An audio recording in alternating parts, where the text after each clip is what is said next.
and welcome to the Meeple Mentor review of Cryo. I'm Jared, and with me is Holly. Today we're going to review Cryo from Z-Man Games, and this is by, or designed by Tom Jolly and Laurie.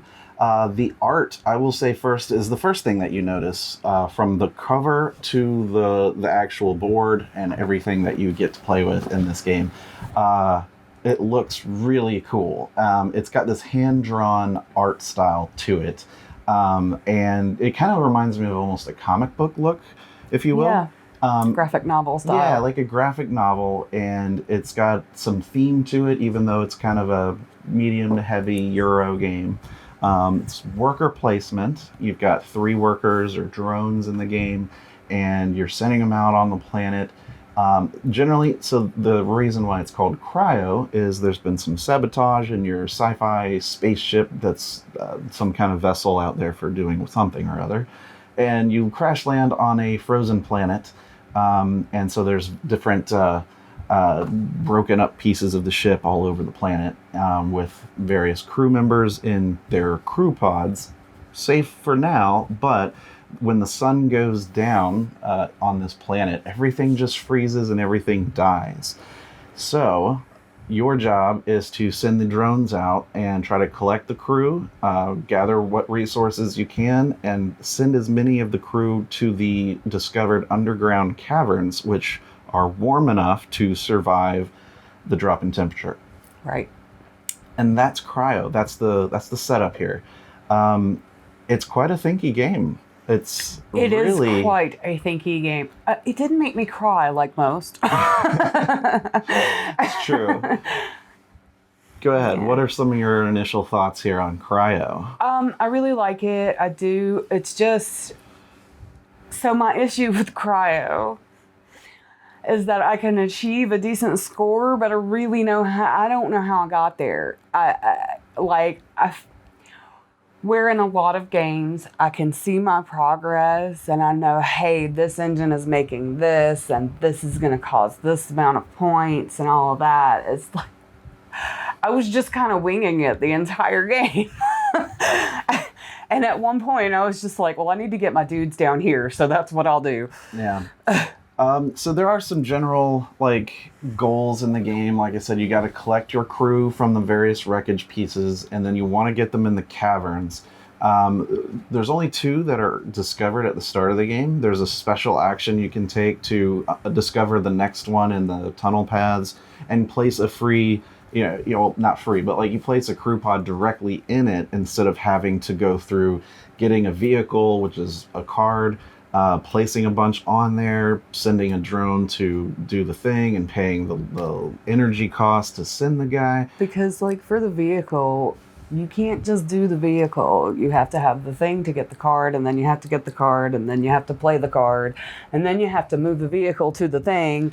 Yeah, there's a lot of cost. There's just a lot involved. And every cavern that you drop your crew pods off on as part of this one delivery action, you have to pay those resources shown on the cavern that you're dropping them off on. So there's a lot of steps and costs involved in doing it that way, which is why this one action of discovery is kind of like a cheap, fast way, if you will, to get one out onto a new cavern. I would venture to say that it relies more heavily on resource management than worker placement. Yeah, absolutely. I can see why you say that. The game is so tight, and what I mean really is every decision you make is crucially important. Yes. Or you might find yourself in later turns not having enough resources to do anything. And then you're going, well, if I place a guy just to collect resources, am I really getting enough done here? Because I'm seeing this timer slowly count down, right? That sun drop. It is tight in that way. So if you like crunchy games, is what I would call this, you have to really think and plan out as far as you can where and what you want to do. If you really like that kind of game, then you're going to love this. I really like this game because that's sort of something I just enjoy, kind of planning ahead and thinking, where am I going to maximize things? And I enjoy that too, but I'm not very good at it. Yeah, this is punishing. And then being in the middle of it and going, oh, okay, well, I do have points, but how? And how do I get them again? You know? Yeah, this is a game where if you're not constantly on top of your strategy, you're going to fall behind, and that could be the deciding factor of if you win or not. I mean, autism and ADD, you know, at least I made it through it. No, she did really well. I did enjoy it. Like I said, I just have no idea how I got to where I did. There were a few times where I had to sort of redirect what she was doing. I'm like, so what does this mission card that you've played do? Basically, like an objective or goal for points. I'm like, so if that's what you're going to be doing, you might want to focus on getting this done, for instance. Which I had totally forgotten about. Yeah, so there's a lot of things to keep in mind on things that can help guide where you want to go and what you want to do. But at the same time, it is worker placement, and there are action spaces that get blocked, and then you can't do certain things that you really wanted to do. I got really lucky with that card. Yes, so she had this really interesting ability that got played like round one, that allowed her to place her worker on blocked spots that, you know, were randomized at the start of the game, and a certain number of these action spaces are blocked depending on player count, so the number of those are blocked. But which ones are going to be random every game. But with her card that she got out quickly, it never became really an issue. matter. Right. So it was really more me that I had to. We played it 2-player, but I had to really manage, like, okay, if she goes here, then I'm kind of screwed for the next 3 turns, you know. I was benevolent from time to time and went to a blocked one and left you open one. Yeah, I did notice that, where I was like, you know, if you had that ability, I would, you know, in the opportunity, just for the sake of competition, you would want to take the ones that are available. You know me, I'm not overtly competitive. Right.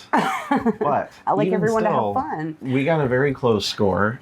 She did really well, and even though she didn't fully understand how to get all the points that she ended up getting, you know, she enjoyed it. I really enjoyed it.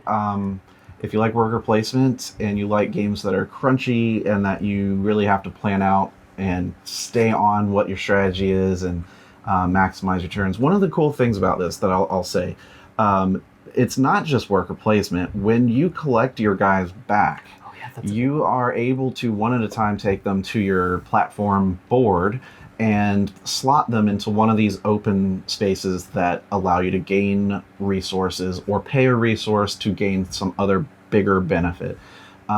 There's these little tokens that you can collect as an action with your workers to place and slot them into these open drone action spots, so that when you return a drone as part of your recall turn, which you do that instead of taking a normal place to do turn. This is like a recall turn. You take them back. You can slot them into these spots and collect those resources, which ends up becoming a crucial part of how you're going to strategize your gameplay and which resources you can count on having more of at any given time. That I need to get a little better at. So some of these little tokens have 2 resources it can provide you. Some of them only 1. Some of them have a option, which I find that those tokens are great when you slot them in a spot that becomes a cost. So you have a little bit of, you know, option there when you return your drone and you have that, you know, pay a crystal or pay a tech. You know, you're still only paying 1, you're not paying 2, and you can pick between 2 different resources depending on kind of your situation. And then you gain another benefit like draw or play a card, gain a wild resource, which is very difficult to gain, but they're extremely useful. Gain more energy, which is also a tight resource to get because you have to spend crystals to get it at a specific action space normally. And energy is really the only way to send your vehicles to the caverns. That's the cost of the travel. Yeah, it is the only way, because either way you do it, it requires energy. Absolutely. And so you're going to need energy at, you know, probably at least 7 or 8 during the game. At least. You're going to need some. So figuring out a way to get some energy while just returning your drones is an important part too. So there's a lot of things to think about. And I really enjoy the fact that you do have a lot of tight strategy to maintain, and the competition comes, I think, a lot from the worker placement and how they're pushing you on some of these destructions of the different area, the ship pieces. When you do a recall turn, you resolve one of these incident tokens that's sitting in front of one of these 4 main worker action areas. Some of those tokens that you choose to resolve are destructions, and it can destroy crew pods and the leftmost grouping. There's like 3 groupings in these, and so if they destroy your crew pods, they're off the table. They're very difficult to get back, if at all. And you can get the spider card. The spider vehicle, if you play that, you can get 1 back if it's been destroyed. But if you start losing a lot of your crew pods because of the destruction tokens people are choosing to resolve as part of their recall turn, you're going to really fall behind, because that's like a direct, attack, if you will.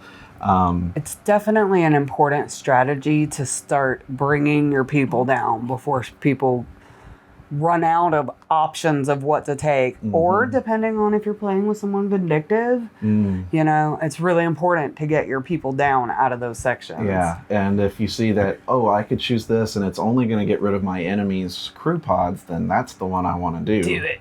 Yeah, it can be just as maybe beneficial as like a resource that another incident token might have gotten you. So there's a lot of really cool decisions in the game. There is some of that interaction, if you will, that makes it very competitive, and the game flies really fast. Like it does go pretty fast. It's much faster than you would expect this kind of game to go. So that I think it's a great game. I think it's a really well designed game.